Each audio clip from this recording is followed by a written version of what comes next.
Hello guys, ഇന്ന് റിലീസായ നമ്മളുടെ ആസിഫ് അലിയുടെ രേഖാചിത്രം എന്നുള്ള സിനിമ കണ്ടിട്ടുണ്ടായിരുന്നു. ജോഫിൻ ഡി ചാക്കോ ആണ് സിനിമ ഡയറക്ട് ചെയ്തേക്കുന്നത്. അതേപോലെ തന്നെ രാമൂസിലാണ് ഇതിന്റെ റൈറ്റർ. അപ്പൊ നേരെ സിനിമയിലേക്ക് വരുമ്പോൾ ഇതൊരു ക്രൈം ഡ്രാമ ത്രില്ലറാണ്. നമ്മൾ ഇതിനു മുമ്പ് കണ്ടിട്ടുള്ള ഒരു ഇൻവെസ്റ്റിഗേഷൻ ടൈപ്പ് പരിപാടിയല്ല. കുറച്ചും കൂടെ ഒക്കെ ഡിഫറന്റ് ആണ്. നമ്മളെ കുറച്ചും കൂടെ അധികം എൻഗേജ്ഡ് ആക്കുന്ന, അല്ലെങ്കിൽ കുറച്ചുകൂടെ നമുക്ക് അതിലേക്ക് ആസ്വദിക്കാൻ പറ്റുന്ന രീതിയിലാണ് അവരത് മേക്ക് ചെയ്തിട്ടുള്ളത്, അല്ലെങ്കിൽ ആ ഡെവലപ്പ് ചെയ്തേക്കുന്നത് അങ്ങനെയാണ്. ഇപ്പം പെർഫോമൻസ് എടുത്താലും ആസിഫ് അലി ആവട്ടെ, ഐശ്വര്യ രാജൻ ആവട്ടെ, മനോജ് കെ ജയനൊക്കെ കിടിലാണ്. അപ്പൊ ഇതിൽ പെർഫോം ചെയ്തിരിക്കുന്ന എല്ലാവരും A to Z വന്നു പോയിക്കുന്ന ചെറിയ റോളിൽ അഭിനയിച്ചേക്കുന്നവർ പോലും കിഡിലോസ്കിയാണ്. പിന്നെ എയിൽ നമുക്ക് ഒരു പ്രധാനപ്പെട്ട ഒരു ആൾ ഇതിനകത്ത് വരുന്നുണ്ട്.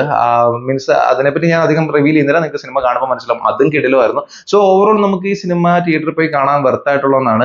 ഇപ്പം ടെക്നിക്കൽ സൈഡ് എടുത്തു കഴിഞ്ഞാലും, പെർഫോമൻസ് സൈഡ് എടുത്തു കഴിഞ്ഞാലും, സ്റ്റോറിയുടെ ആയാലും, ഡയറക്ഷന്റെ ആയാലും എല്ലാ രീതിയിലും എനിക്ക് സിനിമ നന്നായിട്ട് ഇഷ്ടപ്പെട്ടിട്ടുണ്ടായിരുന്നു. പിന്നെ മറ്റൊരു കാര്യം, ഇതൊരു സ്ലോ പേസ് ആണ്. മറ്റേ നമ്മളിലെ ബം ബം ബം അതേപോലെ ബാക്ക് ടു ബാക്ക് ഇങ്ങനെ ഭയങ്കര ക്യൂരിയോസിറ്റി, അത്ര ക്യൂരിയോസിറ്റിയോടൊന്നും അല്ല, പക്ഷെ സ്ലോ പേസ് ആണെങ്കിലും നല്ല രസമാണ്. പ്രത്യേകിച്ച് ആ ഒരു ടൈപ്പ് സിനിമയൊക്കെ ഇഷ്ടപ്പെടുന്നവർക്കാണെങ്കിൽ ഇത് ഉറപ്പായിട്ടും വർക്കാവും. ഞാൻ പറഞ്ഞ അല്ലാത്തവർക്ക് വർക്ക് ആവില്ല എന്നല്ല, മീൻസ് ആ ഒരു ടൈപ്പാണ്. മറ്റേ ബാക്ക് ടു ബാക്ക് നമ്മളിൽ മുൾമുനയിൽ നിൽക്കുന്ന അതേ ടൈപ്പ് പരിപാടിയല്ല. കാര്യം ഫസ്റ്റ് ഇന്റർവെല്ലിന് മുമ്പ് തന്നെ നമുക്ക് ഓൾമോസ്റ്റ് എവിടേക്കാണ് സിനിമ പോകുന്നതെന്ന് ഒരു ഐഡിയ കിട്ടും. പക്ഷെ അതിലേക്ക് ഇങ്ങനെ എത്തിച്ചേരുന്ന ഒരു രീതിയുണ്ട്, ആ ഒരു ഒഴുക്കുണ്ട്, അത് കണ്ടിരിക്കാൻ വളരെ കിടിലമാണ്. അതിപ്പം ആസിഫിക്ക് അടിപൊളിയായിട്ട് ചെയ്തിട്ടുണ്ട്. സോ നമുക്ക് തിയേറ്ററിൽ പോയി കാണാൻ പറ്റിയ അത്യാവശ്യം നല്ലൊരു സിനിമ തന്നെയാണ് രേഖാചിത്രം. എനിക്ക് സിനിമ നന്നായിട്ട് ഇഷ്ടപ്പെട്ടിട്ടുണ്ടായിരുന്നു. അതേപോലെ തന്നെ ആ രേഖാചിത്രം എന്ന മീൻസ് ടൈറ്റിൽ എഴുതി കാണിക്കുന്ന ആ ഒരു സീൻ, ആ സീൻ ഭയങ്കരമായിട്ട് സിനിമയായിട്ട് ക്ലബ് ചെയ്യുന്നുണ്ടായിരുന്നു. അതൊക്കെ, അതായത് ഓരോ മൈന്യൂട്ട് ആയിട്ടുള്ള കാര്യങ്ങളും അവർ അത്ര ഡീറ്റെയിൽ ആയിട്ട് ശ്രദ്ധിച്ച് ചെയ്ത പോലെ ഫീൽ ചെയ്തു. സോ എന്നെ സംബന്ധിച്ചിടത്തോളം എനിക്ക് സിനിമ നന്നായിട്ട് ഇഷ്ടപ്പെട്ടു. തിയേറ്ററിൽ പോയി കാണുന്നത് വെർത്തായിട്ടാണ് എനിക്ക് ഫീൽ ചെയ്തത്. നിങ്ങൾ സിനിമ കണ്ടവരാണെങ്കിൽ നിങ്ങളുടെ അഭിപ്രായം എന്താണെന്നുള്ള ജസ്റ്റ് ഒന്ന് കമന്റ് ചെയ്തേക്കാം.